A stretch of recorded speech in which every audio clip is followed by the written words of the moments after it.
Hello, hello, check, sound check. I am so excited to get back into this document. This is the original arrest affidavit for Barry Morphew from 2021.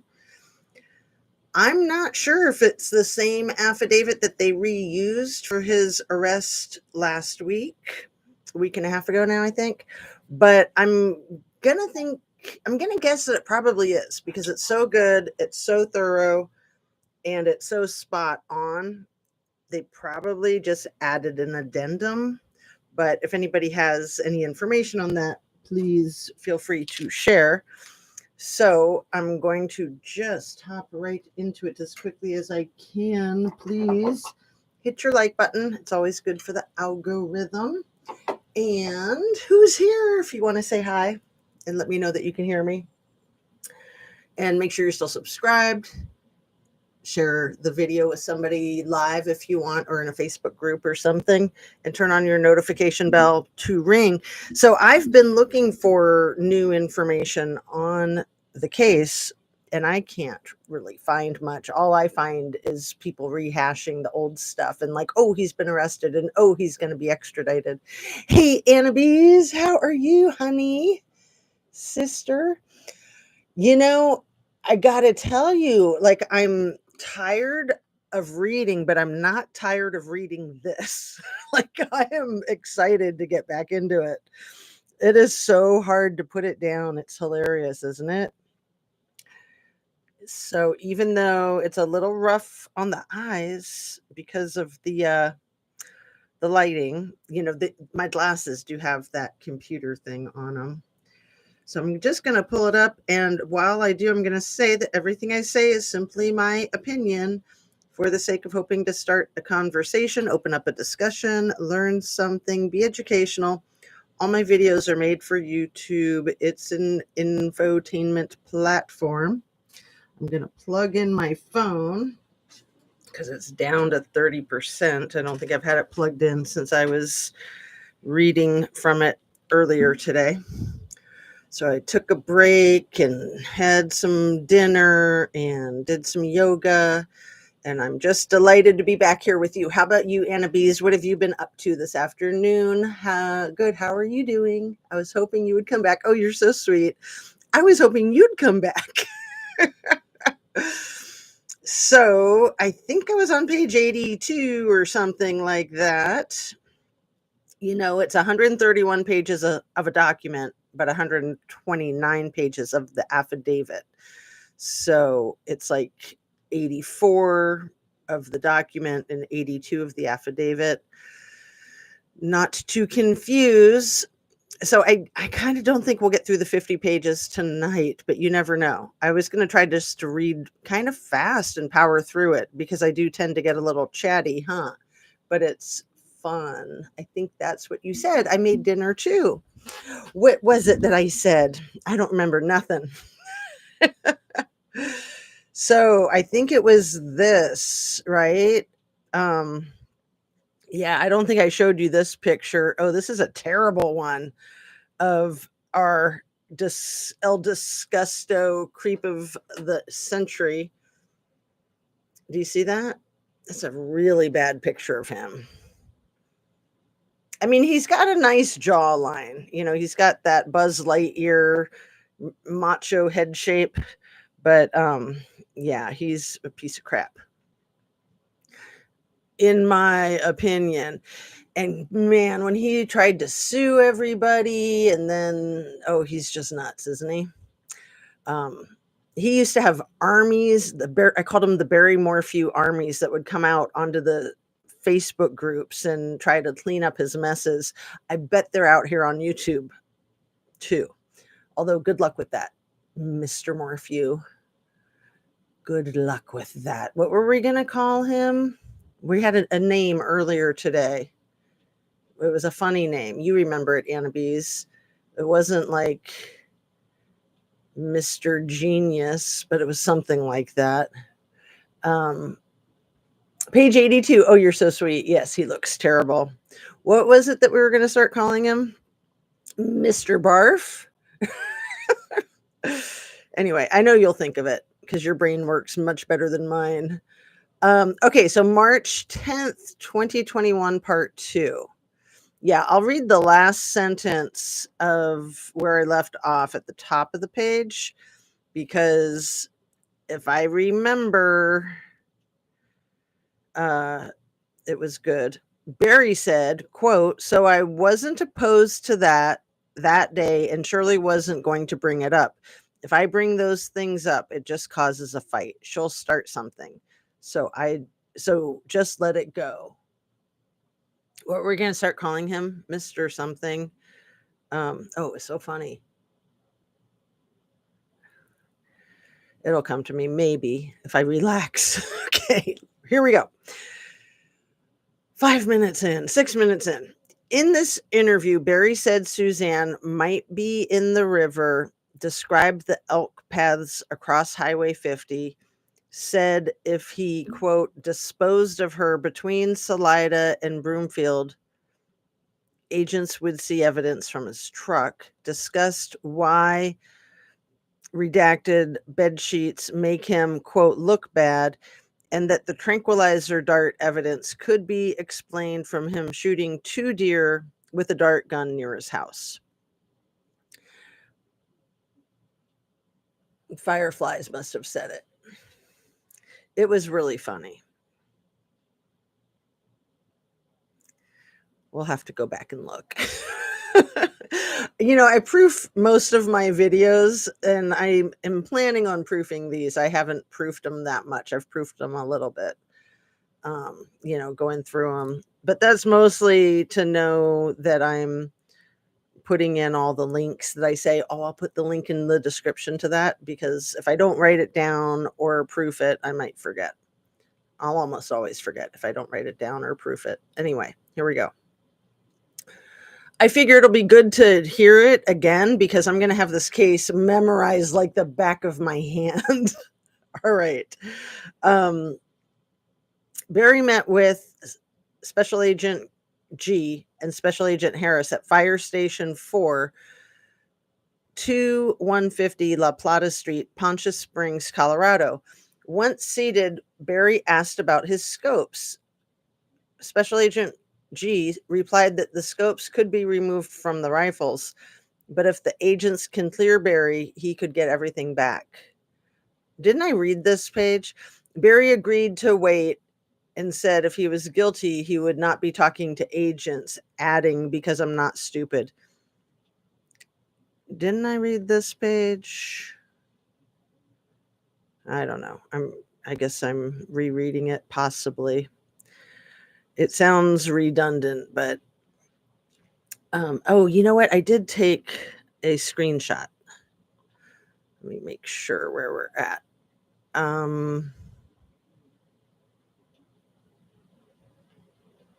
Yeah, I'm on the right page. That's weird. Okay. Good to know, right? Now, how do I get back to it? There we go. He would not be talking to agents, adding, because I'm not stupid, quote unquote. Yeah, he is. He said he has answered every question. Oh, it was Mr. Obvious. That's what it was, Anna Bees. Like I said, I just had to relax into it. Mr. Obvious. Because I'm not stupid. I think that's what triggered my memory. I don't think so. Okay, good. You are sharper than I am. I mean, it is the third time I'm reading it. There were parts that I read well that first night when I read it, but there was a lot of it that I had to skim through because I couldn't set it down, and I had to get through it to set it down so that I could go to the restroom and do all the things I needed to do. And it was like impossible to set it down. It was hilarious. Okay, so here I am. He said he has answered every question and wants it to be over. He commented that agents sitting at his workplace makes him uncomfortable. Special Agent G said Barry does not return texts or calls, so agents wait until he appears ready because he appears too nervous to talk. and wait until he appears ready because he appears too nervous to talk. Barry said, quote, I think we've gotten through that, end quote, adding that he lost trust when, quote, Joe and Derek turned on me, end quote. Who turned on who? Such a victim, man. Such a macho victim, huh? Mr. Obvious. All right. Maybe I'll change the titles. Barry Morphew, aka Mr. Obvious. Barry stated that Suzanne told Sheila about things that, quote, excuse me, had pitted Sheila against me. He said he thought, things that, quote, pitted Sheila against me, end quote. He said he thought Sheila would counsel her that, quote, marriage is for life, end quote. Barry said he told Suzanne when they got married it was for life, specifically saying to her, I'm a godly man and you better specifically saying to her, quote, I'm a godly man and you better make sure that you want me because it's for life, end quote. Barry said, quote, I don't understand. I mean, Suzanne's a good woman. You guys probably think she's a piece of crap, end quote. Oh, he's so gross. He's so gross. No, they wouldn't think that. They would think she was smart because she was trying to get away from you, you pig. Oh, he's such a piece of crap. He's trying to make them think she's a piece of crap by saying that. I really like that, Mr. Obvious, LOL. I know, I love it. We can thank 4 fireflies for that. And yeah, trying to keep it lighthearted because this whole thing is so freaking overwhelmingly devastating and hideous. Okay. Special Agent G said agents do not think that. And Barry said, quote, she's as good as they come. I don't understand what got her to this point, end quote. You did, buddy. Mr. Obvious. Barry said he did not want to fight with Suzanne because of her cancer. He added, the next night it would be like nothing ever happened. He added, quote, the next night it would be like nothing ever happened and she'd be wonderful. She'd make love, end quote. Yeah, she'd do that just to shut him the F up because he was so annoying. Right? Just to placate him. That's really pathetic. And he fell for it. He didn't see any problem with it. It was fine as long as he was getting some action. He's that kind of scumbag. I mean, sure, sex is sex, but come on. Barry added, quote, we had a great night that Saturday before. Can he quit talking about we made love that night? There was nothing that happened at 2:30. I mean, I looked back, nothing. I grilled steak at probably 5, 6. We ate dinner, went to bed. We made love, end quote. Can't stop saying it. He added, quote, I always fell asleep right away because I'm dead tired from work. Surely she stayed up, but I don't know. Shaking his head. I don't know if she stayed up or went somewhere and texted or did something, end quote. Special Agent G asked where they had sex, and Barry answered, in the bed. Barry answered, quote, in the bed, in the master bedroom. It's funny that he said that because why wouldn't he just say in our bed? He's being specific, I think, because it wasn't in the master bedroom. I think it was in the bedroom where the sheets were stripped. He's probably making that part up about molesting her. I don't think he is making it up. I think he violated her. I don't think she wanted to, and he forced himself on her after drugging her too, after incapacitating her.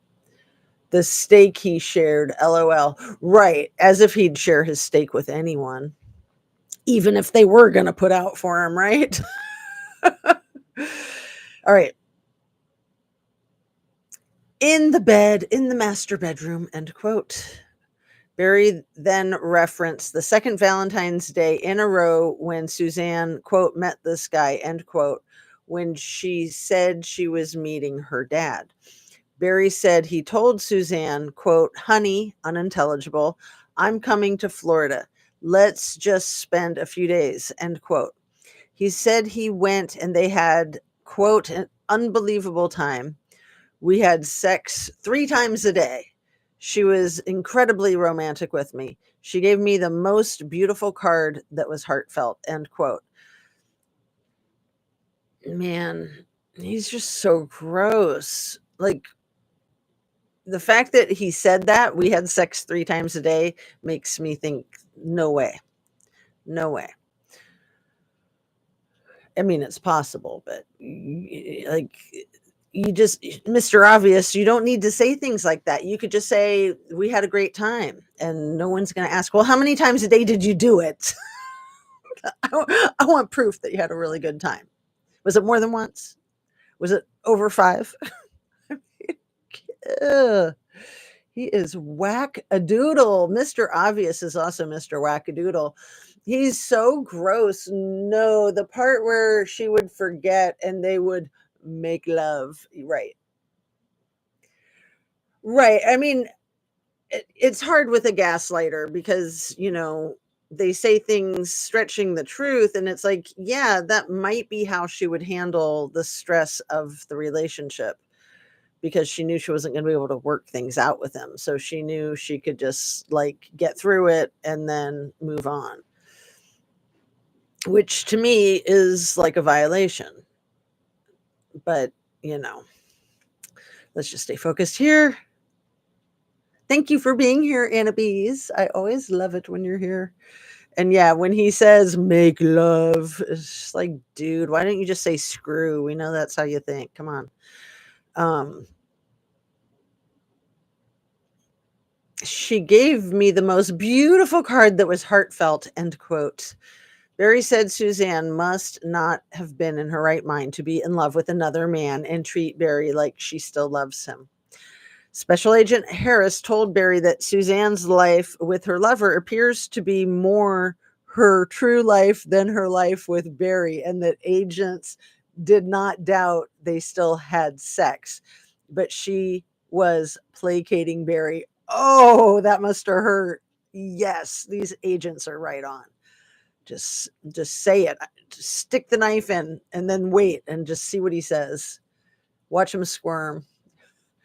I don't want to think of her doing it with him. I know, it's sad. And even in the screenshot that I used for the thumbnail on some of the more recent videos, the one where he's standing in the doorway at the hotel, all big and tough, and she's in the background with the bed head. That one has always creeped me out because it looks like he's holding her hostage. She does look happy. She looks relaxed and happy, but you'd think that it's probably his kid that took that picture, and they were probably trying to go to dinner or something, and he's not letting them in because he wants to play romper room some more or something. It just gives me the creeps because it's probably his daughter that took that picture, and she shouldn't have to see her parents like that. I'm happy to be here. You were so sweet. Well, thank you, girlfriend. Let's see. Placating Barry. Barry was told Suzanne felt like she had to have sex with him at times. That burns. Special Agent G referenced her music, books, drinking IPAs, and the bike riding as being pieces of her new life with her lover. That he was encouraging her to find her true self, and Suzanne was looking for a new life. Barry added, so what's this guy's relationship with his wife, end quote. He asked if the lover's wife was ugly. Is she fat? Oh my God. He asked if the lover's wife was ugly, and Special Agent G said she was not. Oh my God. Is she ugly? And can you tell me his name? What's his address again? Oh my God. He's so insane. Like Mr. Obvious is such the perfect name for him. Barry asked for more information about the lover, and Special Agent G told Barry he was not cleared as a suspect and would have to be cleared before knowing such things and getting guns back. Barry said, I would agree with that, but there's not one gun in that safe that's been fired for months, end quote. He added, quote, the only thing I've fired is my chipmunk gun, and I guarantee you I fired that even after Suzanne went missing, end quote. Oh, that's good how he stumbled there. I guarantee you I fired that even after Suzanne went missing, end quote. Barry confirmed that was the gun he gave agents. Special Agent G asked Barry when he thought it was okay to stop searching for Suzanne, and he replied, never. Good answer, Mr. Obvious. Okay. Special Agent G asked when Barry physically stopped searching for her. He said, I searched for three to 5 months, end quote. I'm done. I got tired. I got bored. Okay. Special Agent G asked Barry at what point he felt searching would do no good. Barry said, I felt like she was gone. I felt like I really felt in my heart that somebody took her and she left the area. And then probably 5 months down the road, I thought she's in the river, end quote. Special Agent G asked Barry what he did about searching difficult places like mine shafts. He said, we did. We searched every mine shaft in this area, end quote. Special Agent G asked if vertical shafts were in the area, and Barry replied, yeah, there's one behind the house that's on the very top, but it's plugged by a boulder. They plugged it. It doesn't go, it goes straight down, and they plugged it. When asked if there were more, he added, there's another one, but it's been blown up by the house. I don't know of anything open by the house. The ones in Garfield are open. The ones up to 40 are open. Special Agent G asked if the search and rescue covered those, and Barry said they did not search much past the first day or go across the highway. He said, and I was certain for the first day that a mountain lion got her. I was certain of it. He added, I've been hunting that lion for 2 years. Barry said he tracked the lion 6 times and knows his habits coming down the hill behind his house, up the road, across the bridge, across Highway 50, and east across the mountain. He added, I've seen him do it 100 times. Special Agent G asked Barry if the lion was seen by the helmet, and Barry replied he did not know. I don't know what the helmet is. Barry said he was told there was no blood evidence at the scene, but he and George said too many vehicles drove through it. Special Agent G asked how far the lion could carry Suzanne, and Barry replied, to the top, to the very top. Barry said that is the first place he looked because he has seen TV shows where lions dragged people up a mountain. I'm pretty sure they drag them down the mountain, but okay. Whatever you say, Mr. Obvious. Special Agent G asked Barry how a lion would eat a person, and he replied, lions go for the neck. When asked if the lions completely eat a person, Barry replied, he's not going to eat her clothes. When a lion eats a deer, he's gonna, unintelligible, the fur. He added, her clothing should have been found. Makes me think he probably choked her out too, right?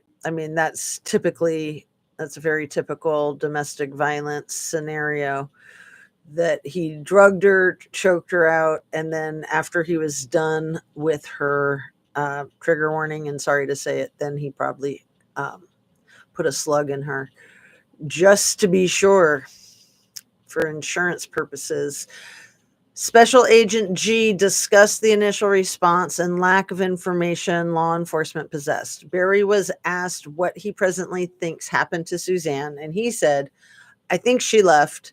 He added, the money is gone, and he thinks she left and something went wrong. Barry said she would not leave her girls. Special Agent G asked Barry where Suzanne would go if not to her lover. I am going to get a drink of water, read what you have to say. YouTube is messing with me. I need to go back out and come back. I'm back. He's such a liar. He probably did.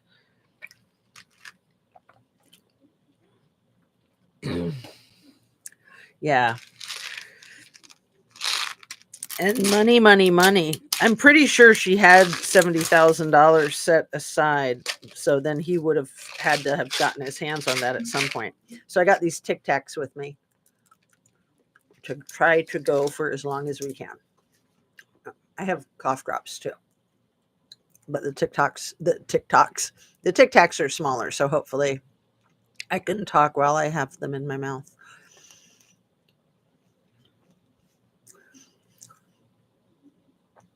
Special Agent G discussed the initial response and lack of information law enforcement possessed. Barry was asked what he presently thinks happened to Suzanne, and he said, I think she left. Oh, I read that part.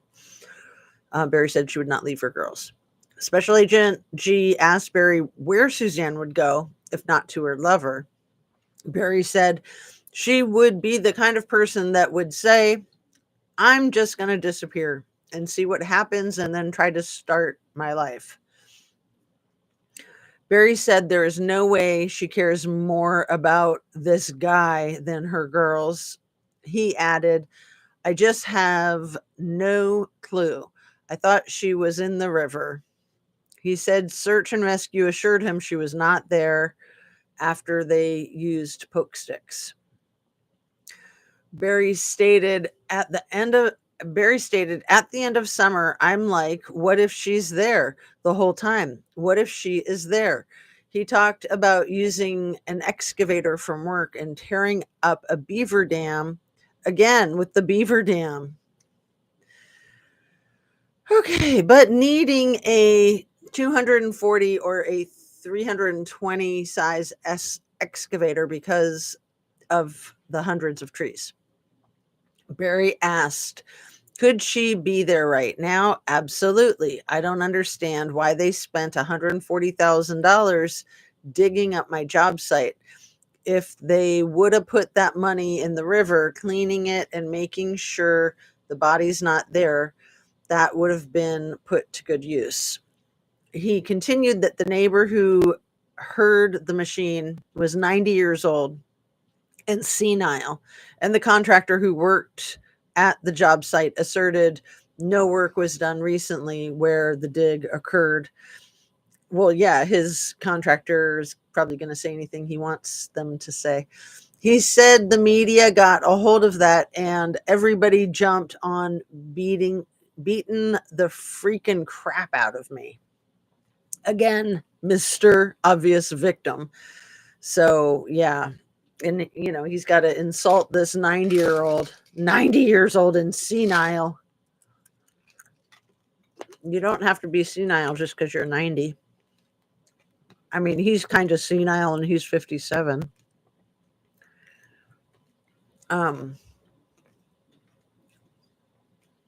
Special Agent G asked Barry if after he looked at the bull elk, he continued past the exit to 285 to Denver or continued on Highway 50 into town. Barry said, no, I went straight there. When asked how long he watched the bull elk and if it was walking along the highway, Barry said, no, they crossed. I was trying to see where they were going up the mountain because that's where I was going to look for his horns because they do the same things. They're going to drop their horns in the same pattern. He added, they had already crossed. They were in the road when I stopped in the road before I got to 50. They were in the road crossing, and then they crossed the road. And by the time I get up there, they're already crossing the mountain. Is he like repeating himself, talking in circles? I mean, I don't stop on 50. I keep going. I'm just watching to see where they're going. I get to Garfield, turn around, go right to 85, end quote. So it's so funny to me that this is the arrest affidavit. This is the official court document. And, they have crossing without the G and the little apostrophe. And they have watching without the G and the little apostrophe. It's hilarious. They're just really trying to emphasize what a redneck he is, I guess. And this is the 66th footnote. Investigators have driven from the intersection of Highway 225 and Highway 50 to Garfield, a distance of 2.73 miles, an impossible distance to see an elk at or around 4:32 a.m. and follow it in a short period of time. Barry had about 30 minutes to head that way, turn around, and head back towards Highway 285. Barry's truck was seen passing video surveillance on Highway 50 right near the junction with Highway 285, and then again just north on Highway 285 at around 5:14 and 5:16 a.m. See, it's so good they have those traffic cams out there. And here's Mr. Obvious. It looks like he might be sitting on his bobcat or something. If you can see Mr. Obvious in his wife beater tank. Although I think of the wife beaters as being the white ones, but I guess they can be any color, right? I mean, I think my husband looked really cute in tank tops when he was in his 20s, but probably not at our age now. Not to be mean, not to be shallow. It's just, I don't think Barry looks good in his tank. But yeah, my husband looked really cute in them in his 20s when we met. He's like an old boxer hit too many times. That's a good one, Anna Bees. Yeah. How come it's not letting me highlight that? That's weird. Come on. It's just not gonna. Will it let me highlight this one? No, it's just not wanting to highlight things for a minute. Okay. All right then. What a moron he is. Yes, mine too. Your husband looked cute in the tank tops also. But yeah, and to be clear, my honey didn't wear the wife beaters. He wore cute tank tops that were from like Banana Republic or some trendy place like that had a nice cut to him. He still has the tank tops, but he doesn't wear them, thank God. I'm just kidding. He'd look cute in them, just not as cute, I guess. Let's see. I think we're right here after the photograph. Yeah. Barry continued. And the thing about it is, if I had anything to do with this at all, there would be evidence of me and my truck doing something with her between Salida and Broomsfield. Barry added, and if I had her and I took her to Broomfield and disposed of her somewhere between there, you guys would see that with my computer. You see where I stopped. I told Joe every stop I made, and I know for a fact it had to line up with my computer. If you guys are that good at forensics, it had to line up. So if it didn't line up, it's because they're bad at their jobs, right? Special Agent G told Barry that agents could not see every location point when he was in the mountains, which is why the bull elk story made sense.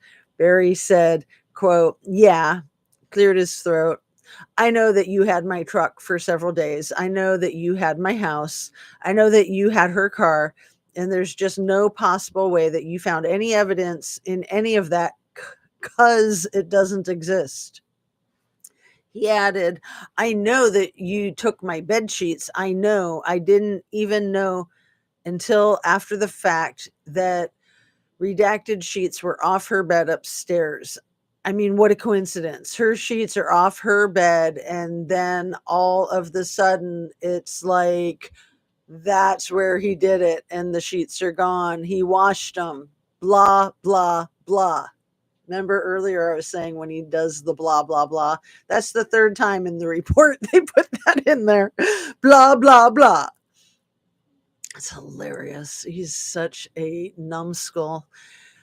"I had no idea they were off. Suzanne was obviously washing," without the G and the apostrophe, "the sheets because redacted was with Suzanne and redacted, and they were gonna stay there that night. And Suzanne's taken," again, no G in the apostrophe, "sheets off and washing, getting things ready." Oh my goodness. Suzanne's taking sheets off and washing, getting things ready. They nailed it. This report, it reads so well. It's like it's like Hemingway. You just can't put it down. You just got to finish it. Okay.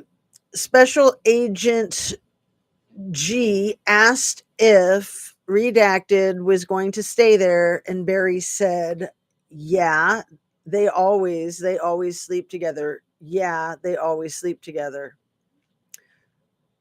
So he's saying that his wife and his daughter always sleep together? Or is he saying that the two daughters always sleep together? Barry continued, "So I didn't even know that those sheets were off the bed, but boom, that makes me look bad. And I was not even aware of it, but I guarantee you that there's no evidence on those sheets wherever they're at. I don't know if you can have evidence when you wash them or not. I've never done your job, but I know for a fact that you guys have found no evidence on me doing any of this. It just doesn't exist. That's why I don't understand how it can go 9 months, question mark, end quote." So that's funny because, he's so certain that he got all the evidence out of the sheets, but then he's like, "I don't know if you can have evidence when you wash them or not." So he's kind of admitting with that sentence that there could be evidence left in the sheets, in my opinion. He's kind of admitting it right there. He slipped. Special Agent G said the odd thing about the sheets and the house was that a tranquilizer dart had been fired. Just gets straight to the point, doesn't he? Footnote number 67, the evidence of Suzanne's bicycle disposal and helmet occurred near Maysville and Garfield, areas Barry passed before he reached Salida that morning. And footnote 68, Barry is presumed to mean to say redacted here where he says Suzanne. Okay. So he meant the daughters would sleep in the same bed. That's cute. In or around the house. What is that? So I'm going to read that sentence again because it got, it's the bottom of the page and then it picked up at the top of the page after the footnote. So let's go one more time. Special Agent G said the odd thing about the sheets and the house was that a tranquilizer dart had been fired in or around the house. Barry replied, "And I have shot, and again, I have told you I don't want to get in trouble with the DNR." Special Agent G inserted he was not. Barry continued, I'm telling you right now, I've shot 2 deer with my trank gun, because I used to raise deer and I collect horns, and I'll tell you exactly what I did. He continued, they're in the yard. They're in the yard. I shoot them. They go to sleep. I cut their horns off and I wake them up and they go off with no horns on their head. And I cut their horns. Ugh, he's such a brute. There he is. Man, he looks like he has horns. I mean, seriously. I can practically see horns on him right there. He looks like a freaking gargoyle with his arms up like that. He looks like a gargoyle. Ugh. Special Agent G said Barry's friends in Indiana talked about that, and he replied, and it's totally illegal.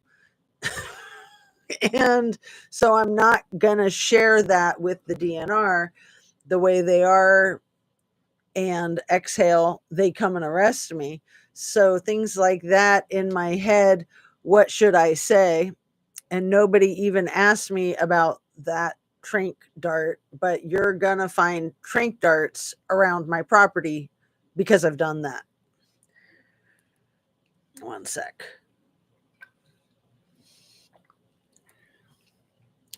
Special Agent G asked Barry when he last did that, and he shook his head and replied, I don't recall, but it would be when deer had antlers, and that's usually until late April. Special Agent G said that made sense because investigators could not explain a tranquilizer dart. And this is all before they found her bones and then found the tranquilizer dart chemicals in her bones. 2 years later, the BAM, the BAM was still in her bones. Special Agent G said agents are not here for those reasons. Barry said, I know, and that's why I'm sharing this with ya. I'm just being open with you. I obviously, things line up against me coincidentally or for some reason. I mean, I look back and see some things that happened and like, gosh, that makes me, why would God allow those things in the situation to make me look like the sheets, the bed unmade,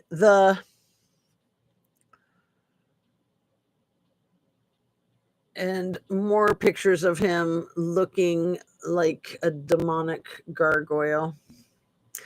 It's interesting that they keep throwing these pictures in for an arrest affidavit. But yeah, I guess you want to paint a picture for the judge or the magistrate that's going to issue the warrant. So yeah.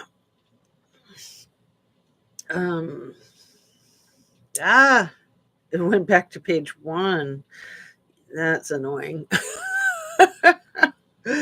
All right. I think I was at about page 85, 90. Let's see. Closing in towards the end. I was hoping to get to at least 100. And then if we can go further than that, then great.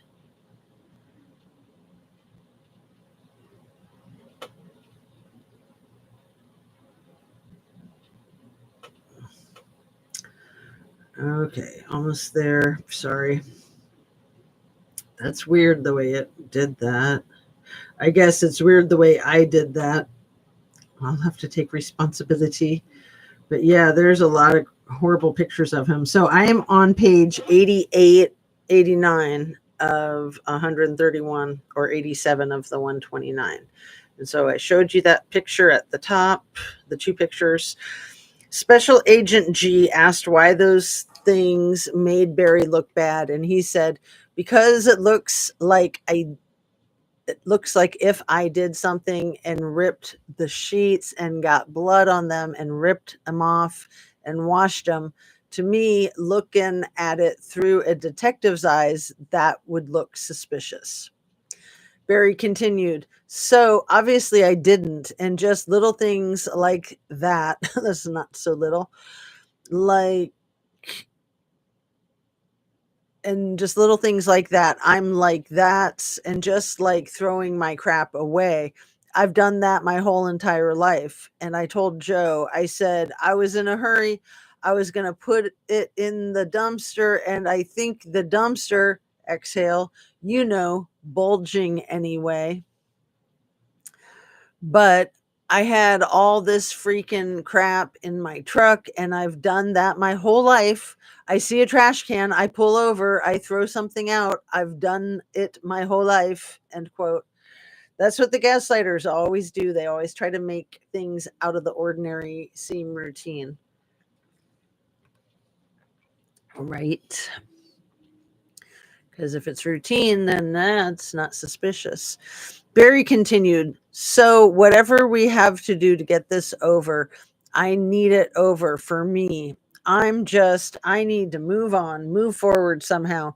Of course, what you told me about the affair broke me. I'm still broken about it. Oh, and by the way, what's his name? Sorry, I had to. I will probably never get over that, but the good thing about that is it would allow me to move on, knowing if what you're saying to me is true, even if she comes back or even if we find her alive, she doesn't want me anymore anyway. So why should I put this, all of my heart and my love into this relationship if she doesn't want me anymore? And a couple more pictures of him looking like a thug. Let's see. I don't want to bump it and have it go back to the page 1 again.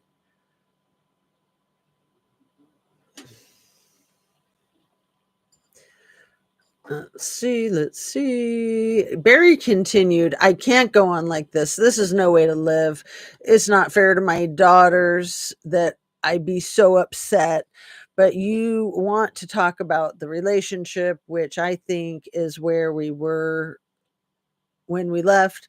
I'll answer anything about Suzanne and I, but obviously she had 2 different worlds. I just can't believe what she's telling this guy, and I can't believe what she's telling her friends and family.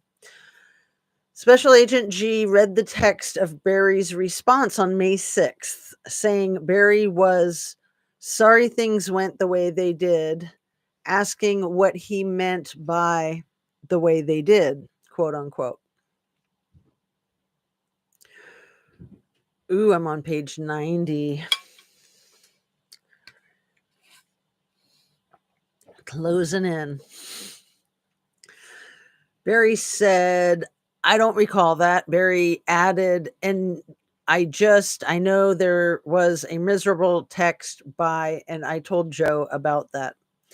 Special Agent G said this was Wednesday, and Barry said, yeah, but I thought it was Friday when I talked to Joe. I thought this happened Friday. So Special Agent Harris asked if Barry knew what the fight was about, and he said, she was accusing me of having an affair, and she accused me of having cameras in the house watching her every move.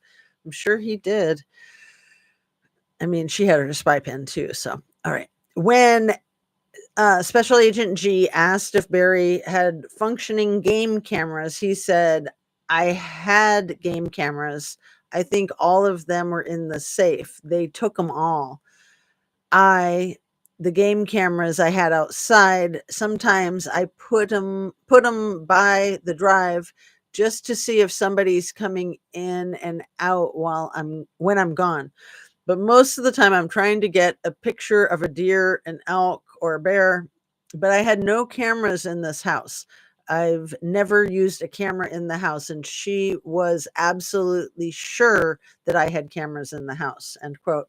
So I'm remembering when Andy Mormon, Suzanne's brother, went to search on Barry's property, and he had a little search crew, like volunteers with him, a group, and Barry wouldn't be part of the group, but he was like guarding the property and he had a rifle or something. I just had a image of that while I was reading that last paragraph. But I would ask if you remember that, Anna Bees, if you're still here, but you said that you didn't follow the case back then.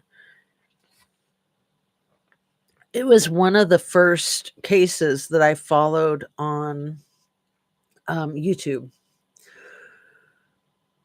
When Special Agent G asked if Barry had functioning game cameras, he said, I had game cameras. Okay, read that whole sentence or that whole paragraph. Sorry. Barry said he monitored the cameras with a little SD card that he could put into a computer. He added, yeah, and even the outside camera, she thought that, oh, you're watching, or your girlfriend is watching you on the outside cameras. I said, honey, the outside cameras don't even work. But she was just certain that if like I was outside with her and doing something in the yard, she would say, I know she's watching you. Just stupid stuff. And I'm like, that's why the only reason that these fights happen is because she's accusing me, and I never understood them until now. She's accusing me because she wants to justify her relationship. Special Agent G said Suzanne's affair did not start until 2018, and she suspected he was having an affair while they were in Indiana. Barry said it goes way back, but it had never gotten to this point where she was just, it's almost like before when she said it, she wanted me to admit it and be done with it. Barry continued, and now it's like, shh, I don't care. I got somebody. I don't care. That was her attitude. End quote. And a couple more cat ate the canary Barry pictures. Looking like the cat that ate the canary. And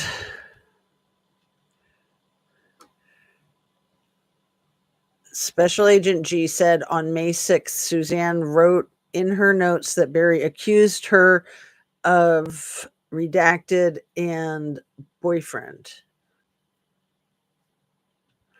After confirming redacted was one of her medications. Okay, I'm thinking when I see redacted that it's one of the daughters, but it's redacting.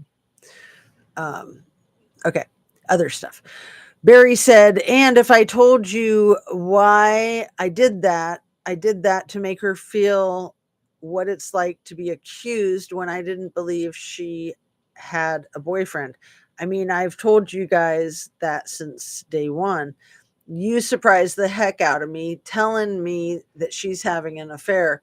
If you would have said she's texting somebody and having an emotional conversational affair, well, maybe I could have, but physical?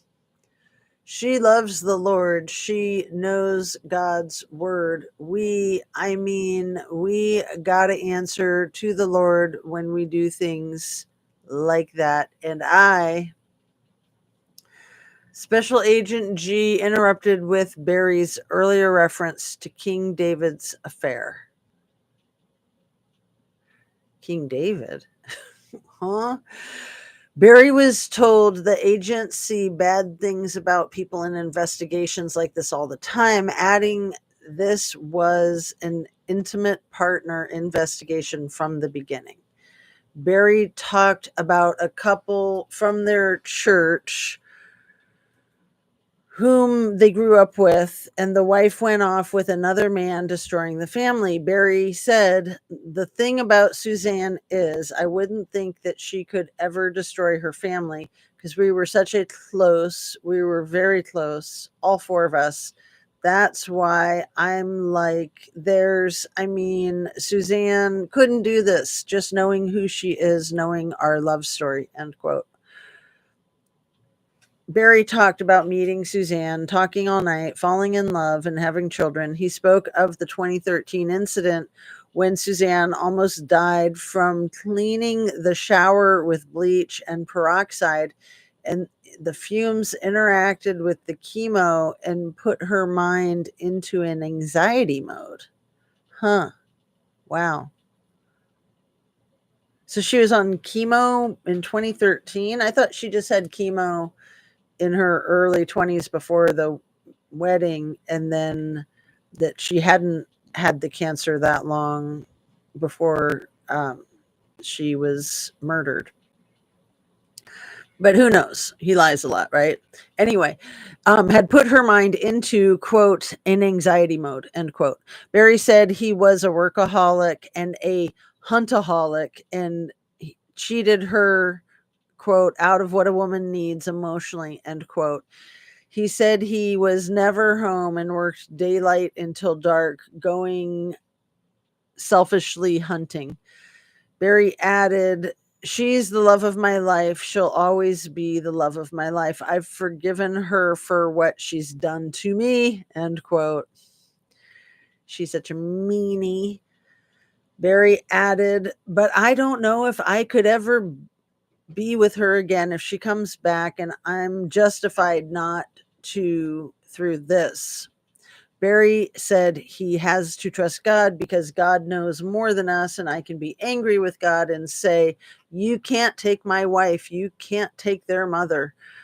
Special Agent Harris said Suzanne wrote in her notes she talked to Barry about divorce as early as 2019. Barry said, "I don't recall ever talking about divorce.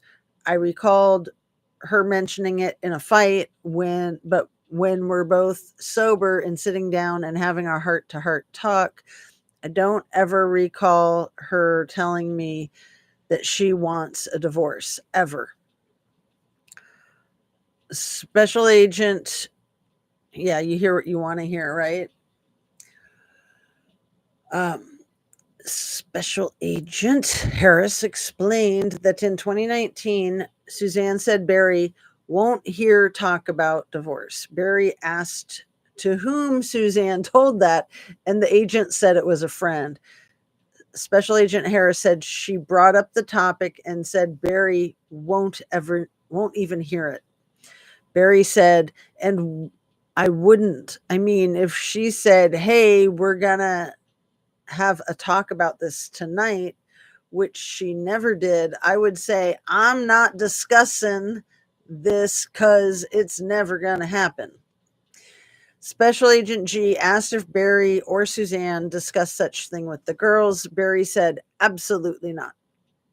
Special Agent G asked if the girls ever saw them fighting. Barry said, "There's a couple of times where they saw us fighting, but it was about the other woman thing, is when I was just fed up." And I'm like, one day I was like, they were both upstairs, and I said, "Girls, get down here.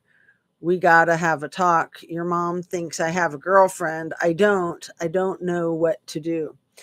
And I drug them into it. Oh, yeah, this is bad. And I drug them into it, and it was the worst thing I ever did because Suzanne, she didn't appreciate that, bringing them into that. And but I was desperate. I needed help. I needed somebody on my side, and I drug them into it, and it was a bad thing. Why didn't he say I dragged them into it? Was that another Freudian slip about drugging Suzanne? Maybe, maybe not. Um, Footnote number 69. In April 2021, interviews with the FBI, Barry asserted he did not suspect an emotional affair, though he admitted to agents in February and March interviews he suspected such going back to 2019. So hard to track all of his lies. They're doing a good job, aren't they? Let's see. I drug them into it, and it was a bad thing to do, and she never forgave me for that. Special Agent Harris said Barry did not want to hear about divorce.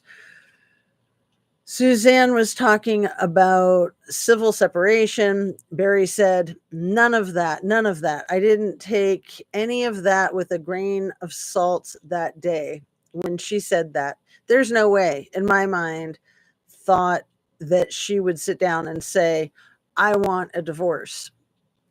That statement right there was in the middle of angry outbursts via text, and I never understood it. Now I do.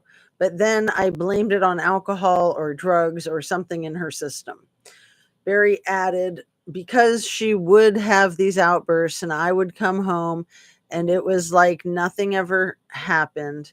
It was like two different people. So I understand. And I told this to Joe from the beginning. This looks bad. When we had this fight, I thought it was Friday. That's another thing that I said that coincidentally looks bad, but that had nothing to do with anything. I mean,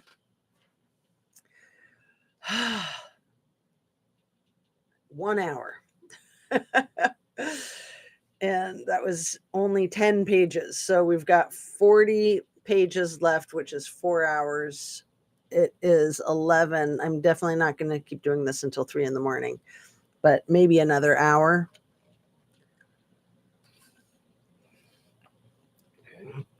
Let's see. If I do 10 more pages and get to page 100, that was kind of my goal. And then tomorrow I'll power through the last 30 pages. Let's see. Barry added, because she would have these outbursts and I would come home and it was like nothing ever happened. It was like two different people. So I understand. And I told this to Joe from the beginning. Oh, I read this part. This looks bad. When we had this fight, I thought it was Friday. That's another thing I said that coincidentally looks bad, but that had nothing to do with anything. I mean, Special Agent G showed Barry deleted calls from his phone on May 4th, asking if he remembers why he deleted them. Barry said, no, I don't recall deleting any calls. The only thing I deleted was texts because I don't want the girls to see them, but I don't recall deleting calls. And a couple more photos of the gargoyle demon.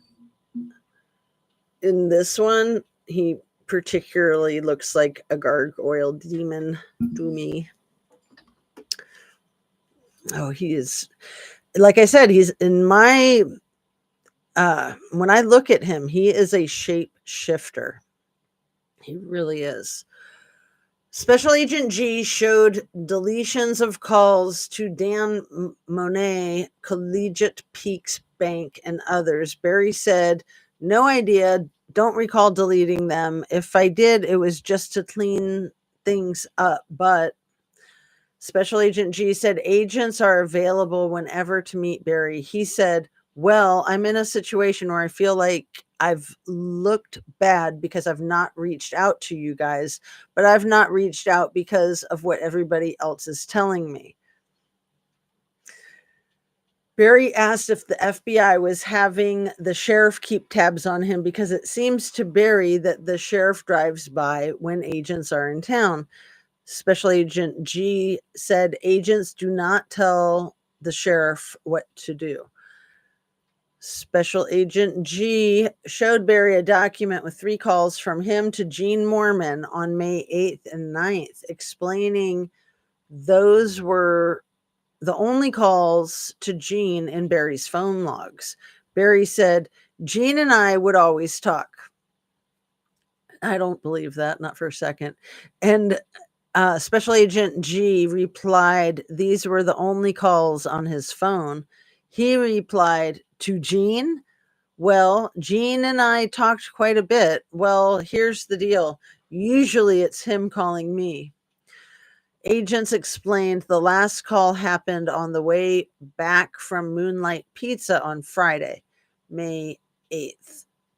Barry said he thinks that call was him telling Gene to tell his son that all the money was paid back. It's that $100,000, man. He was so angry about that. Special Agent G placed a page documenting Barry's use of airplane mode on his phone in April and May 2020, saying agents thought he was keeping Suzanne from seeing where he was, and it did not appear accidental. Barry asked that, and Special Agent G said it was a record of his use in 2020 since April 15th. Barry said, "Oh, you're talking about not that day. You're talking, yeah, I did that to let her not, because she tracks me everywhere I go." See attachment 1, end of affidavit. Special Agent G asked what events made Barry decide to turn it on and off. He said, "Just not that I'm doing anything wrong, but just to try to get her to say, 'Oh, I couldn't track you,'" or just shook his head side to side. Barry added, "Well, she would show up at my job sites in a rage thinking I was having sex with one of my clients." He clarified that incident occurred in Indiana, saying it made him look bad in front of his clients. I'm sure he did do that. Barry said, he's like the pool boy, basically. Barry said, "I know for a fact that if you guys could find out what she did, there's no doubt in my mind you could have found out if I had a girlfriend. True? Nobody, right?" Special Agent G said he did not bring the photos of the sex site searches that Suzanne was supposedly framing him on. Barry said, "I never went to a porn site. I'm against watching porn. I do not watch porn. Have I looked at a naked woman on one of those sites? I have before. But if there was ever a site that was searching for a woman, it was not me."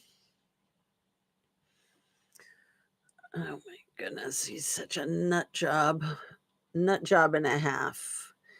He looks like he has this blank stare in this picture. I don't know if you can make that out. He just looks kind of soulless, which he is in my estimation.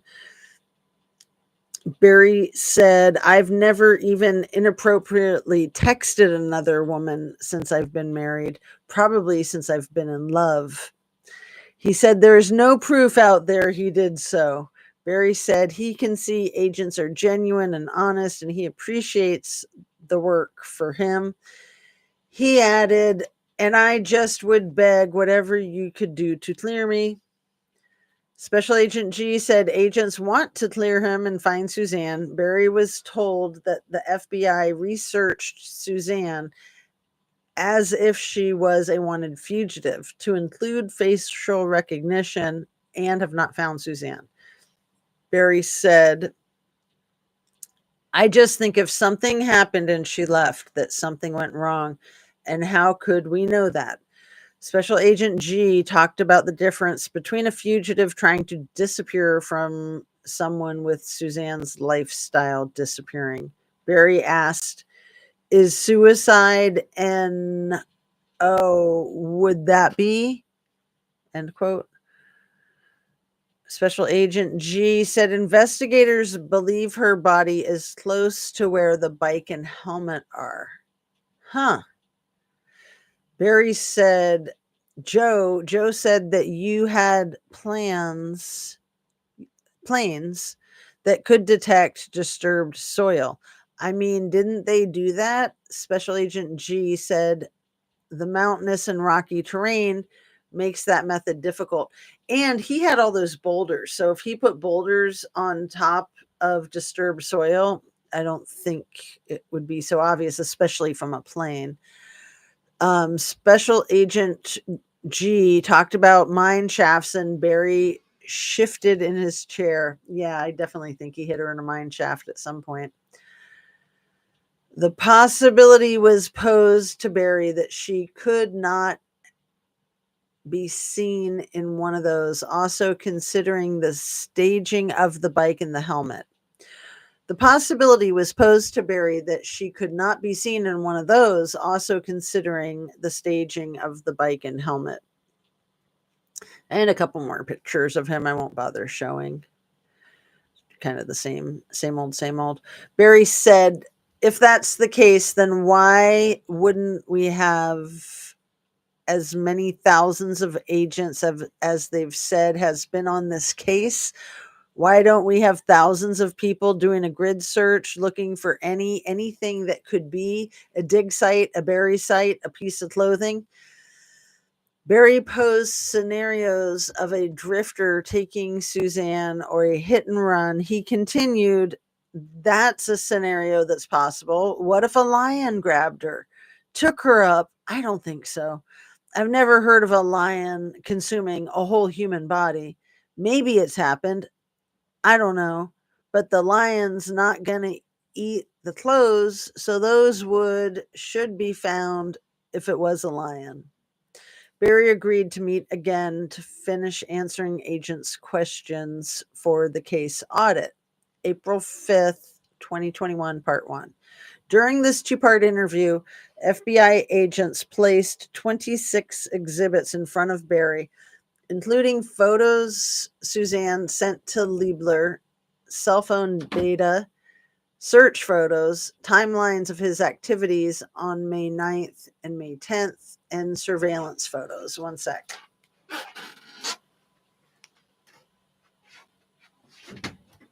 Hey, baby. Hey, Coco. You're so cute. She loves coming in here with me, just chilling out, getting some quiet time from the other dogs. The other dogs like coming in here too to chill out and get quiet time, but not as much as her. Okay. At approximately 10:25 a.m., Special Agent G and Special Agent Harris contacted Barry at his residence in Poncha Springs.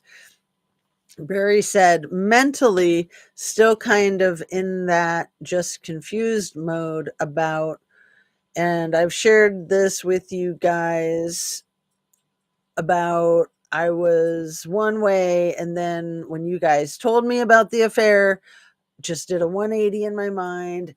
I don't even know if it's a fair way for me to think sometimes, end quote. He is always going back to that. When you told me about the affair, like really trying to convince them that he didn't know. He knew. Special Agent G asked what Barry meant by a fair way to think. Barry stated, I don't think about her the way I did before you told me that. Obviously, I think any guy would say that. I love her. I forgive her. But the betrayal is just harder, and I never was unfaithful on my part, so I just don't understand it. I want to blame it on the cancer, the chemo, the drugs, the alcohol, and if I could blame it on that, I would feel better. I mean, I don't even think the girls would talk to her if they found out she did this. Special Agent G asked about the time when Barry texted Redacted in Mexico about Suzanne not being the one receiving texts from Redacted. Barry replied, well, Redacted she had witnessed that once before at the house where it was a time where Suzanne was just really banging me up about me having somebody. And I was kind of at my wit's end and grabbed her phone one time and Redacted was at school, but Redacted was there. And I just let Redacted know. I said, you need to come down and hear this.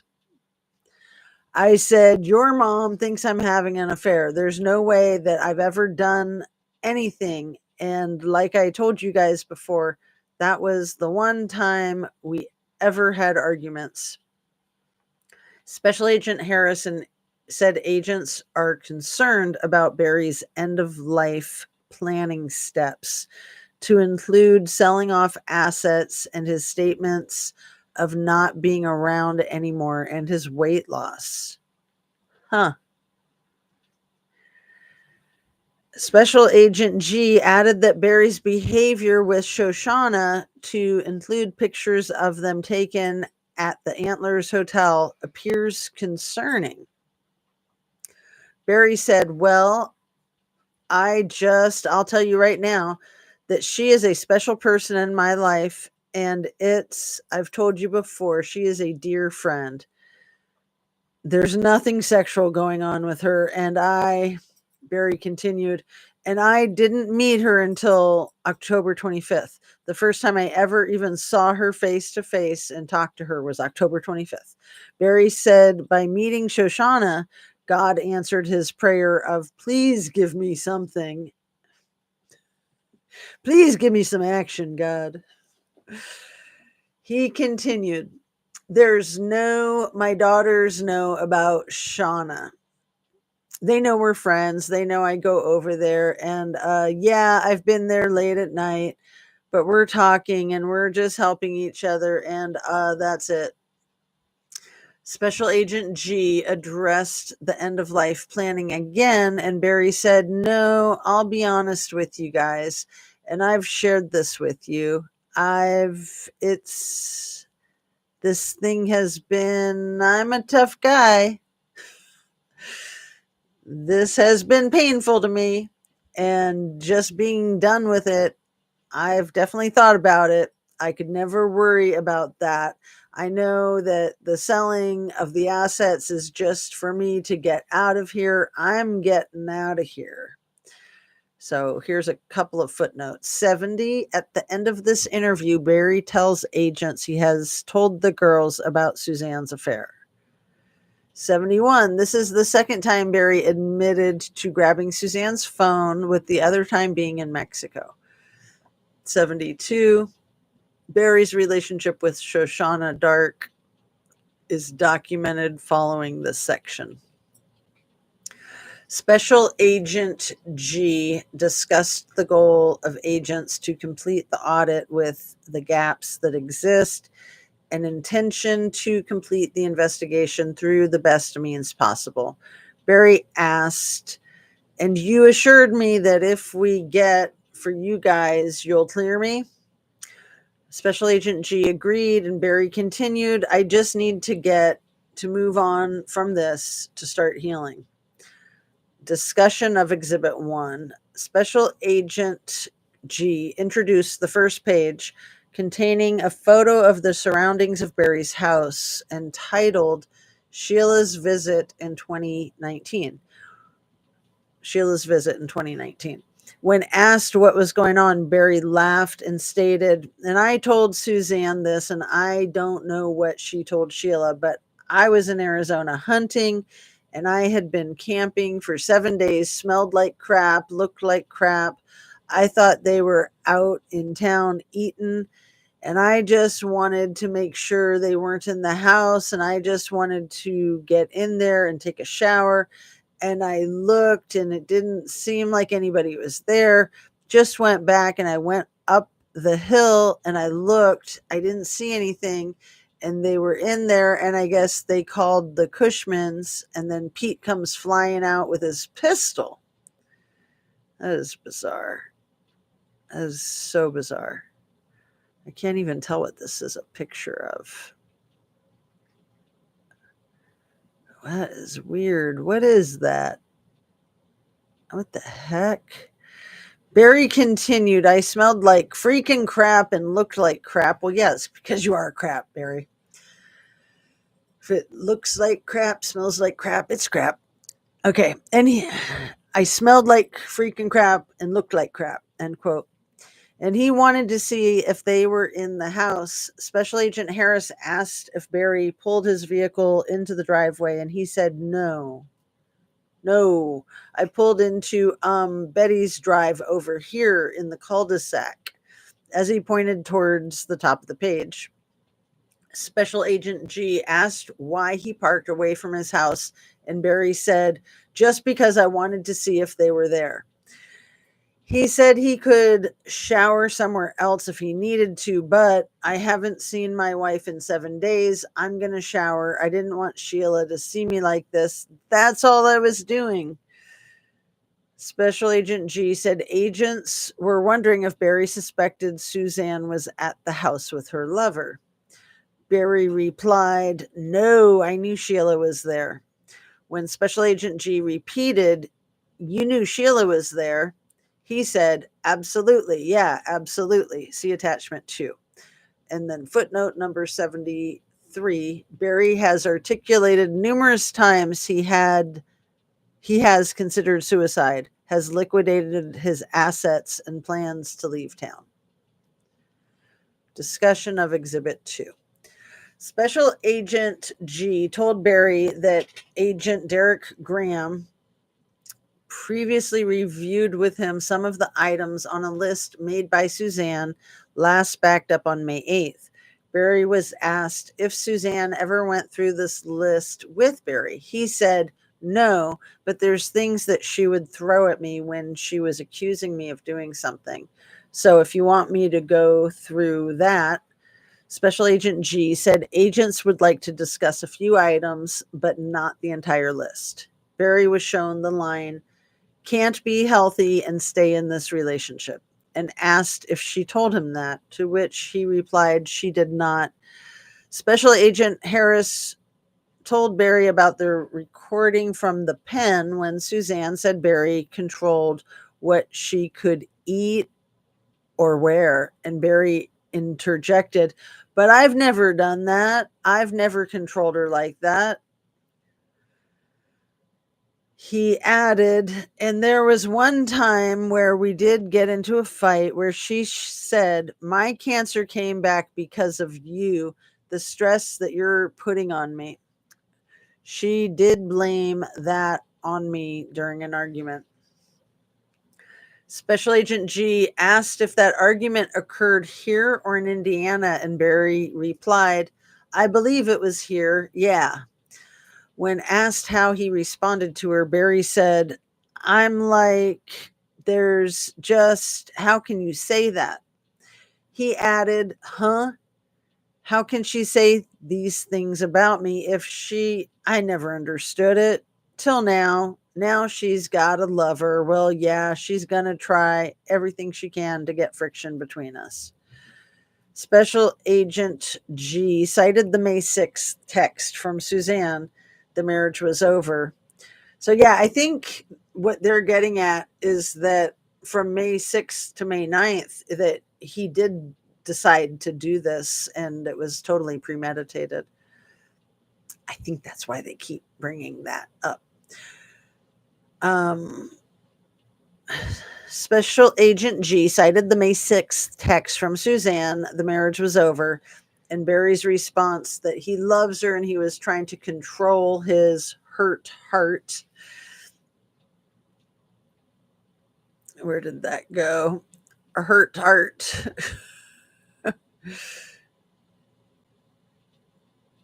There it is. Special Agent G described Suzanne wounding him deeply and him trying to move forward. Barry said, yeah, the wound is her falsely accusing me. And I just never understood how to handle that. I can't prove anything to her, but you would think after 32 years, all the dedication and love that she would trust me, that I'm not going to lie to her about it, end quote, except that he lies so easily about everything. Barry stated, and if I did have a woman and I wanted to get it off my chest and get counseling and move forward, that I would probably do that with her because I loved her. If I made a mistake, it was a mistake. So He's like, I didn't cheat, and if I did, it was a mistake. Okay. Master gaslighter. Huh. I'm going to do a couple more Tic Tacs.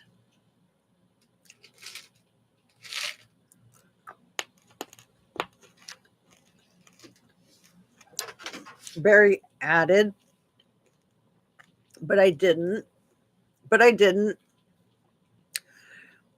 And I just couldn't get it in her head.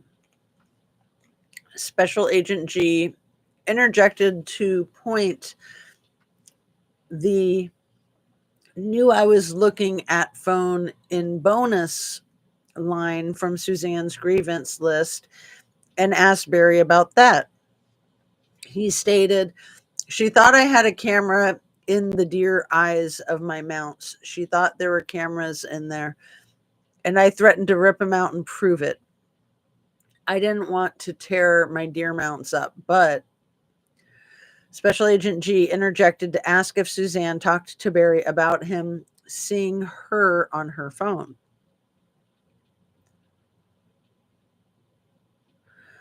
Barry said, yeah, I've never seen anything on her phone that would just divulge what she was doing. Never. Special Agent G asked about the May 6th text when Barry told Suzanne, I'm sorry that things went the way they did. He responded, the argument. He continued, and I said this all the time to myself, Barry, you do not need to get fired up and just show her love. The man is full of hate, but he sure does talk about love a lot, huh?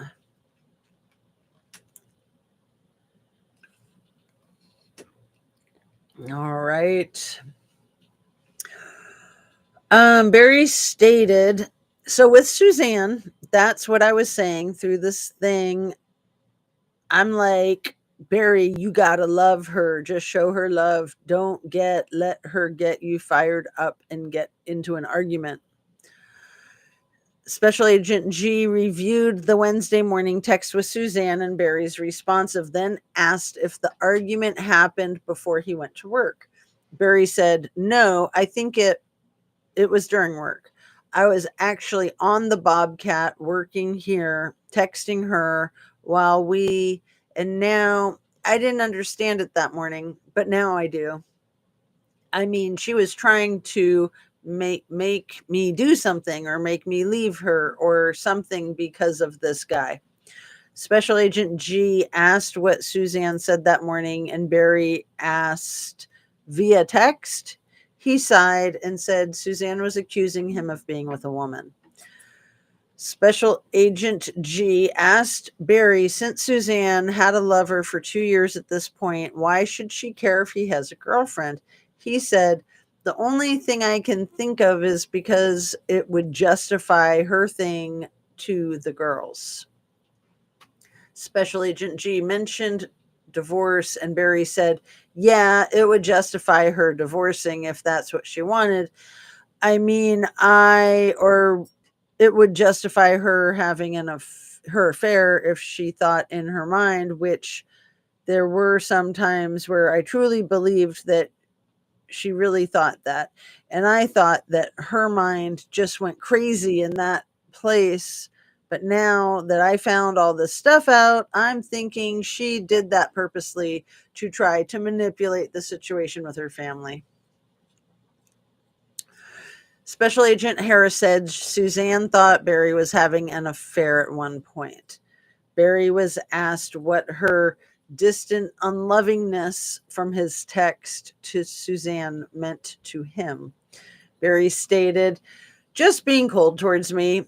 I mean, I didn't understand it at times, but now if she was in love with someone else and didn't want me, it makes perfect sense now that she was just being distant. Special Agent Harris asked if he felt that for a while. Barry responded, talking about Valentine's Day in Florida being amazing. And looking back, she'd talk to this guy, she'd get a different face on and then be cold, and then she would come to her senses. He continued, I just blamed it on her cancer. She's been fighting this in her mind since we left Indiana because that's when she was diagnosed. Wow. So she was diagnosed before they left Indiana. You do not leave your freaking treatment unless you know that you're moving to a place with really good treatment. Like maybe if you're moving, say, to a special place like in Houston, Texas, where they have like the best cancer treatment in the world, then you move to Houston, Texas for the best cancer treatment in the world. Let's see. That's when she was diagnosed. So I didn't want to ruffle any feathers during her treatment, but it was hard for me to just show her love and take care of her during this time and not get my feelings hurt when she was cold or when she did something, drugs or alcohol. Special Agent G asked Barry if he bought a VPN on a redacted credit card, reference Suzanne's note, bought VPN security using redacted name card. And the footnote for that, number 74, is virtual private network allows users to create a secure connection to another network over the internet. Barry said, no, if I did, it was an accident. I think I don't even know what that is, but I told Redacted and Mom that I was trying I think somebody called me about fraud and said, you need this to protect yourself. And if that's what you're talking about, Special Agent G said the purchase was in February 2020. And Barry said, yeah, if that was it, I thought I was buying fraud protection. And I didn't know what I was buying, but obviously, if my memory recalls what I was buying right, I think Suzanne thought I was doing something, secretly, which I wasn't. I can't remember, and I was so confused. Both. I don't remember, and I was confused. Special Agent G asked about Suzanne's note, bedroom profession about marrying, having babies, end quote, in reference to someone else. Barry laughed and said, no, we was having sex one time and I said it to her. It was just in the heat of the moment in a sexual frenzy. I'd say it directly to her. I said, I want to marry you and have babies, but she thought I was talking to my hand, this woman that's in my hand in a chip. Oh my God, he's nuts. Wow. He's really, wow. Okay. Special Agent G addressed Suzanne's complaints regarding security cameras, asking Barry if he removed the DVR or recording device for the home system that wires seemed disconnected. Barry said, I don't remember. And I would almost bet $100,000. What is up with the $100,000? Why that amount? That's the amount that they borrowed from the family. That's the amount that he put up for the reward. That is a bizarre number to just throw in there. Okay. I don't remember, and I would almost bet $100,000 that she took them out. They never worked. When we got there, they did for a little bit, and I hired a company to come, and I don't know if they didn't work because of her sabotaging them or what, but I couldn't care less about them, so it didn't matter to me. So he's such a bad liar. God. Special Agent G asked Barry if he could use his phone to see the camera footage, and he said, well, that's what I do with my door security. I just got the alarm set, so if somebody comes in, they think the cops are coming, but it's not hooked directly to a company. Special Agent G asked Barry if he synced the cameras from his house to his phone. Barry answered, I don't know. I don't think I could ever get them. And I thought it was because of the bad reception, the cell service in the mountains. So after everything happened, I could do that, but I couldn't always get them on my phone because of the cell service, but sometimes I could. Special Agent G asked, sometimes you could. Special Agent G and Special Agent Harris asked Barry what wireless service he used to send the signal from the cameras to his phone. Barry said, I didn't know if it happened through HughesNet, was our internet provider. I didn't know. I just know that when the new guy, put the new ones in, he showed me the app. Special Agent G asked if Barry could get the camera feed sporadically. Barry said, yeah, I could never open them when I just wanted to. It just seemed like sometimes they would open sometimes. Special Agent G interjected, asking Barry what app he used. Barry replied, Luna. I think Luna. Yeah. Barry stated, under my best recollection, all of my cameras were in my safe because I never used cameras in hunting season. Every once in a while, I'd put one on the driveway just to see a car coming in and out. And, Special Agent G said agents tried to find Barry chasing the chipmunks on the cameras recovered and could not. He said, well, I don't think any cameras were there. They were in the safe. He added, everything was in the safe. They took everything from the safe. Special Agent G asked Barry how he knew the chipmunk was outside to chase it that day. Special Agent G is so smart. So smart. That's a good one. Okay, Special Agent G asked Barry how he knew the chipmunk was outside to chase it that day. And he said, oh, they're always out there. That's just what I do. I mean, I've shot 85 chipmunks at my house. And when I'm bored, I shoot chipmunks. Special Agent G said, right. That's great. Right. And asked if the chipmunk gun was in the car or the truck with him. And he said he did not remember. I thought he was going to ask if the chipmunks were talking to him or something.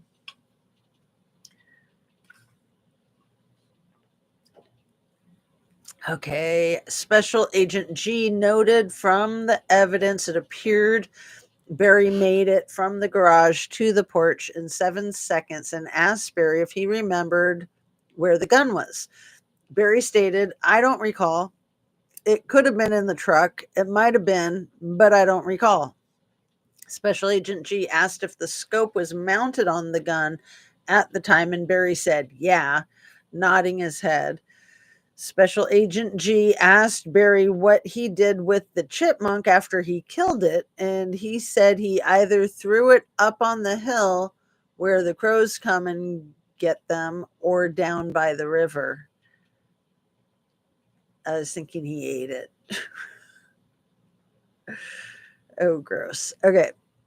Special Agent G asked Barry about Suzanne's statement, just wrestled free. And Barry said, I've never constricted her with my arms, never.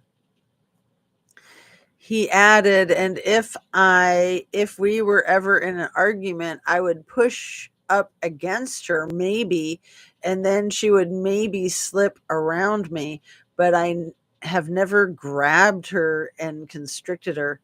Oh, that's creepy. Push up against her.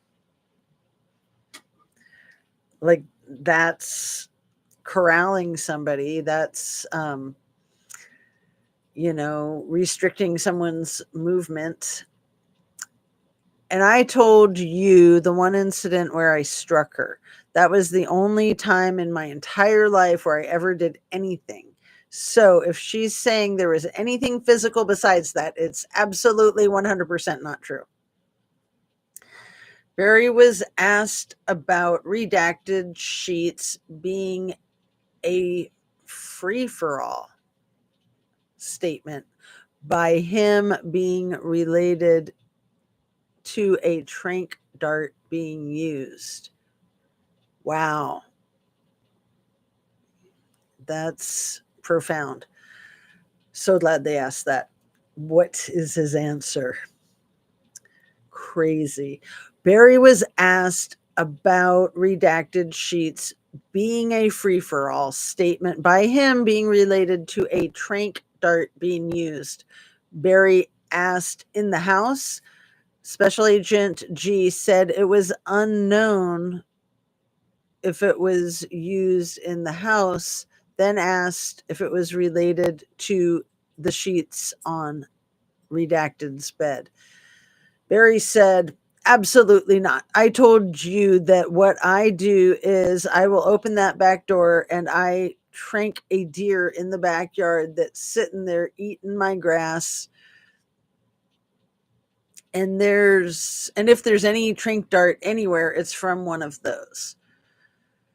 Special Agent G said the evidence of the tranq dart was found inside the house. Barry replied, yeah, or I've shot deer from that little breezeway from between the garage and the laundry room out the back door, end quote.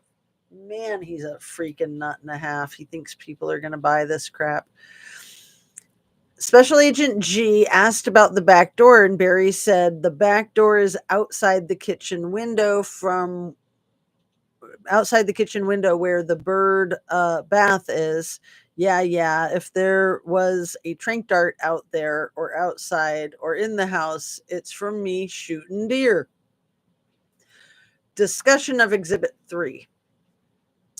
Special Agent G showed Barry an exhibit labeled 12 consecutive calls May 9th and explained that investigators thought Suzanne may have disappeared Friday night until seeing the text between her and her lover.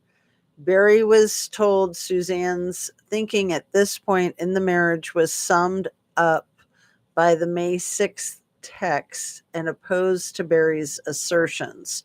Special Agent G said that from 2:47 p.m. on Saturday forward, she was not responding to her lover.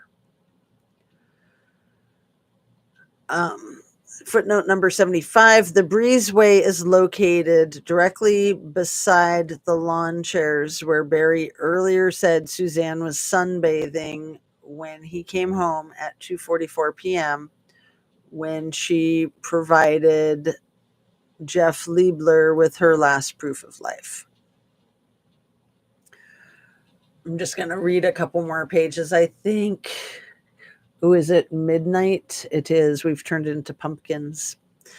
All right. Barry said that's because we were together and we had talked about having a good evening together and putting phones down.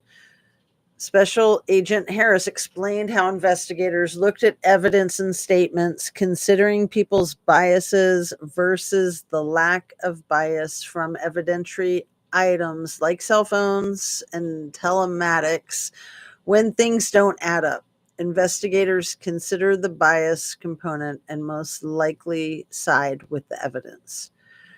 Special Agent G told Barry that investigators want the truth from him, even if it does not look good for him. He said, affirmative. Barry was told that he, like many in his position in similar investigations, and is hesitant to talk about Saturday afternoon because he thinks agents would rush to judgment and say he did this.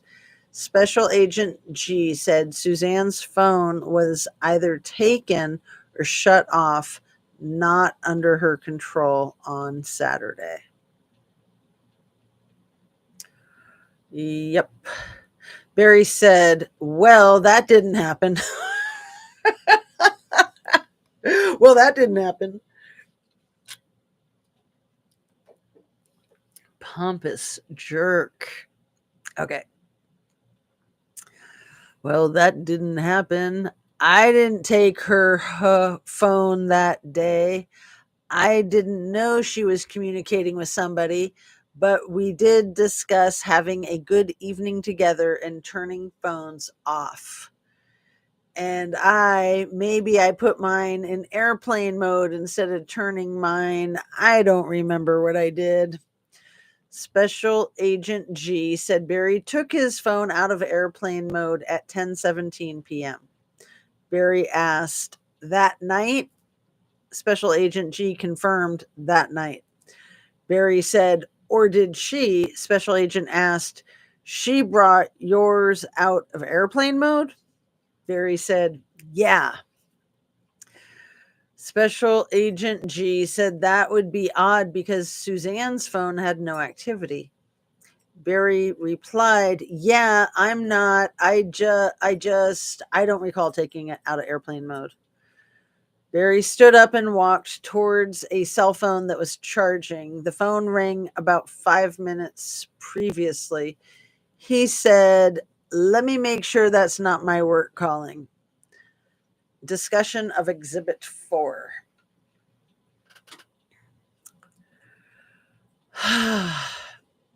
Special Agent G turned to communications between Suzanne and her lover, Fred. That's funny. Barry was shown the photo of Suzanne dated April 14th, 2020, and asked if he thought she looked high. He said, yeah. Special Agent G clarified, she looks intoxicated to you? Barry stated, yes. Do you mind if I read? End quote.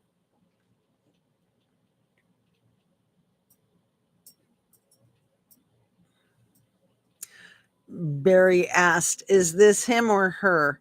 Agents explained the messages and photos were Suzanne's side of the texting to her lover. After reading a few pages, Barry said, yeah, she looks intoxicated on every picture I've seen so far. Hey, Coco, what are you doing? Don't be chewing on your old cancer scar, baby girl.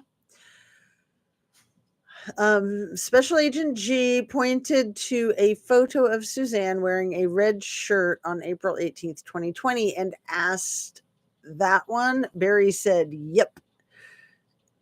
After continuing to read through the text, Barry said, she's saying she's wearing, he was referencing the April 21st photo of Suzanne wearing a yellow and white shirt with her text, thanks, baby. I wear it for you. Barry stopped reading, sat down, and agents asked if he had thoughts. That's a great question. Do you have thoughts? He said, that's pretty hurtful. Discussions of Exhibit 5. Barry was shown a photo of papers for the Broomfield wall, and Special Agent Harris explained the photo was from a bathroom drawer. Barry said, yeah, that's probably my side of the bathroom. Special Agent G asked if he came back from the site and put those in the drawer. Barry said, I had different copies. He said, that was the original copy they gave me, like when we first was looking at the job. Discussion of Exhibit 6. Special Agent G showed Barry a photo of a .22 round in his bedroom, asking Barry if he knew where it was from. He said, no, I don't. He guessed it came from his pocket when Suzanne was folding laundry. Special Agent G showed Barry a photo of damage to the door frame of their bedroom, explaining the prior owners said it was not there previously. Barry was asked if that was the result of an argument or him being locked out. He said, I have no idea what that's from. When asked if he knew it was there, Barry replied, no. That's funny. See attachment 3. Special Agent G showed Barry a page showing friend requests on Suzanne's Facebook on Friday, May 8th, and asked him if he was responsible. Barry said no. He added, I never did anything on her Facebook. Special Agent G said by this date in May, Suzanne had the text fight with him, and they were accusing each other of having lovers. Barry was asked if he was sending the requests to see if she had boyfriend. He said absolutely 100% no. Absolutely 100% no. No, I absolutely did not. I never went into her phone, into her Facebook, ever. The only time I touched her phone was in Mexico when I thought she was secretly doing something.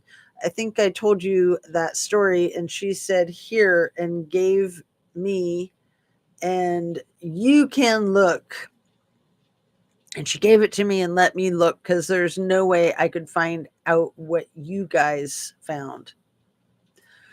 Barry continued, and I went to Snapchat and I looked through all of her Snapchat people, and I looked through all of her text people, and I didn't see anything, and I gave it back to her. Special Agent G asked Barry about Suzanne's list, chased me around resort and threatened, and took phone if those occurred at the same time. Barry replied, yeah, that's I don't remember chasing her, but I maybe walked behind her, wouldn't chase through a resort, but I was wanting her phone, and that's when I got it. Walked behind her. I wasn't chasing her. I was just walking behind her rapidly. Okay. What a weirdo. Like, he thinks that's gonna fly. Another drink. One sec. Let's see about getting to a stopping point for the night, I think. Let's see.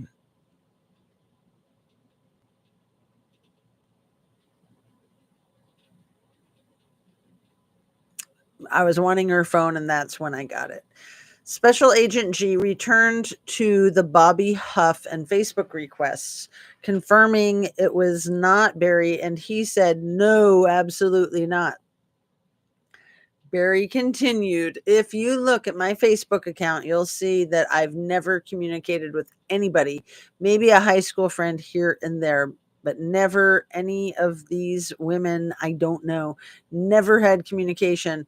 And, she was bothered by that. And I said, if you want me to cancel it, I'll just cancel it. And I ended up just canceling it, and it wasn't worth me having to fight my wife about it.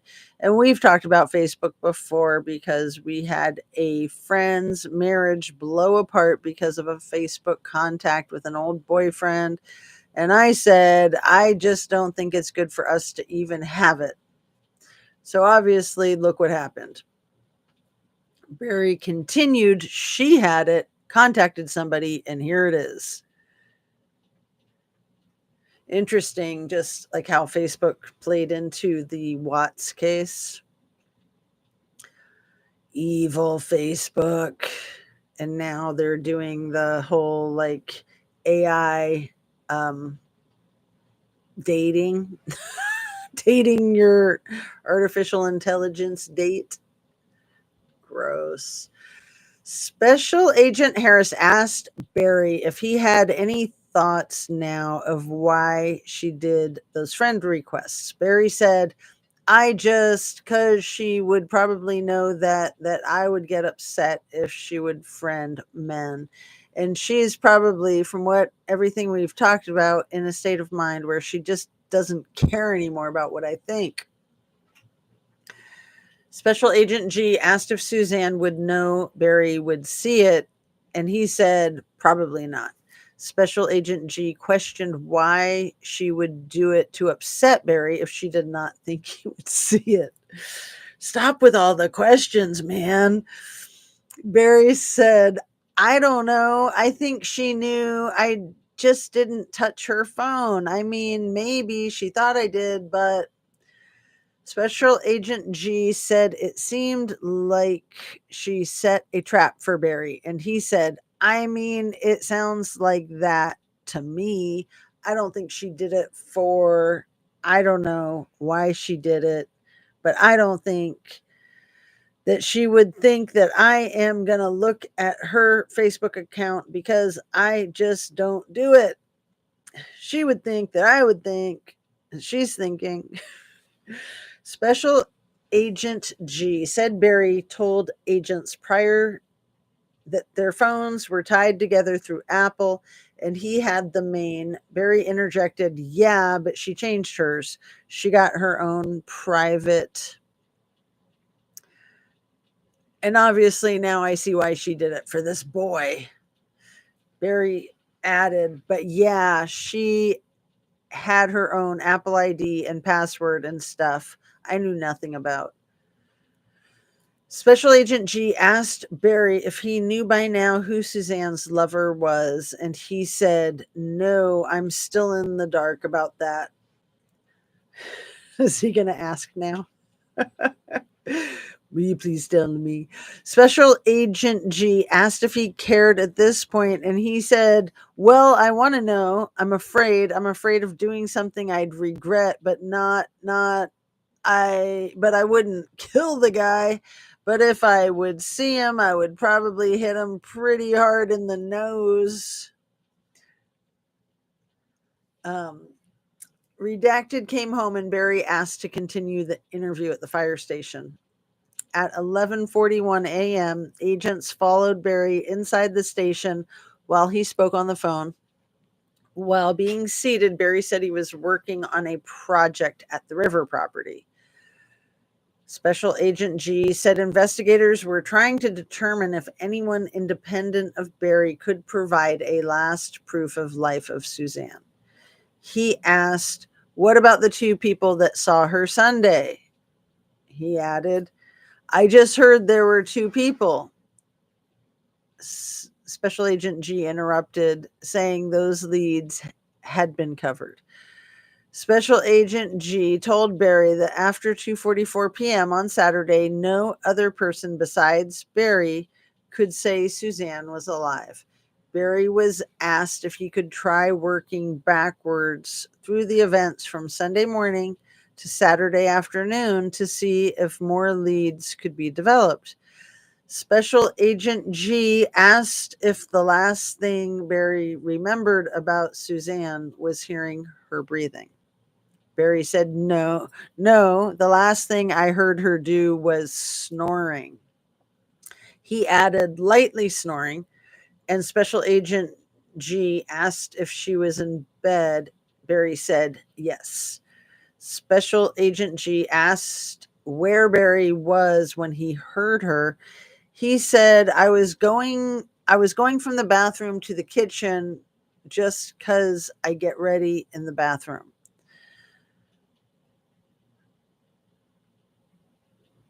Let's see.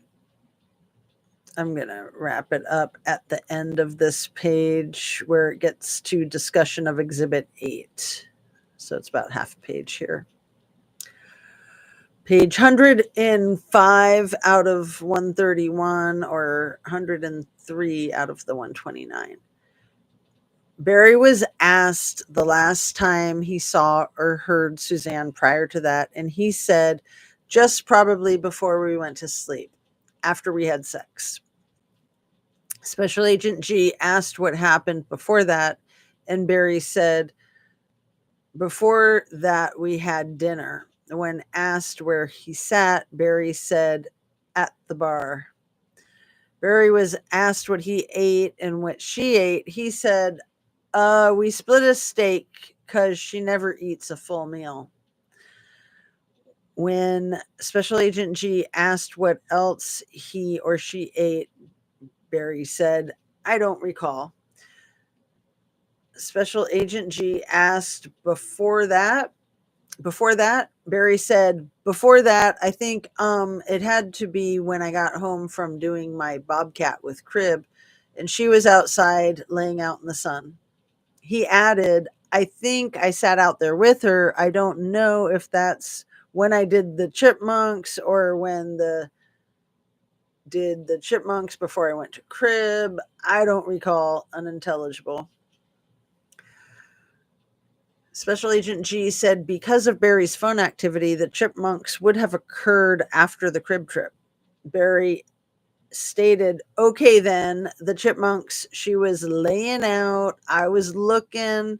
I probably went to sit with her while she was laying out, seen a chipmunk and got my gun and shot the chipmunk.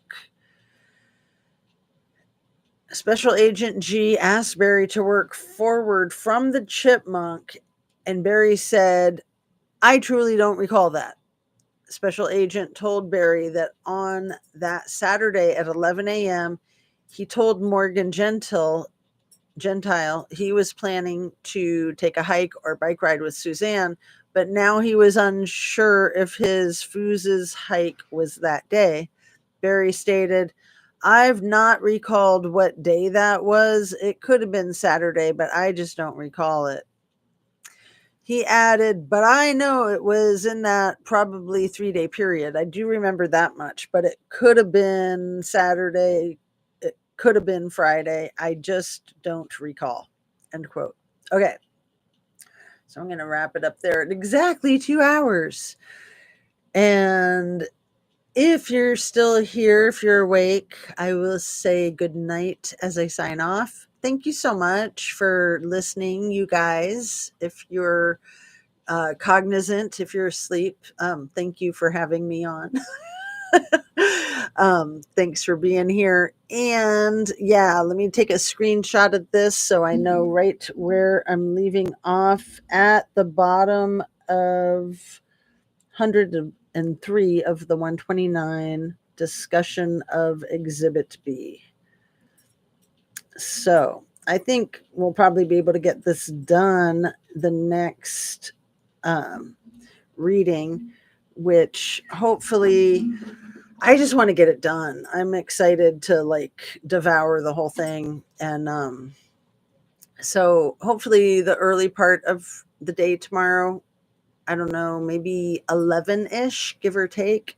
Let's say 11 to 1, probably somewhere in there. And good night. Sleep tight. Don't let the bed bugs bite. And drink your water, eat your protein, eat your veggies. See you soon. Love and light. Take care. Have a good one.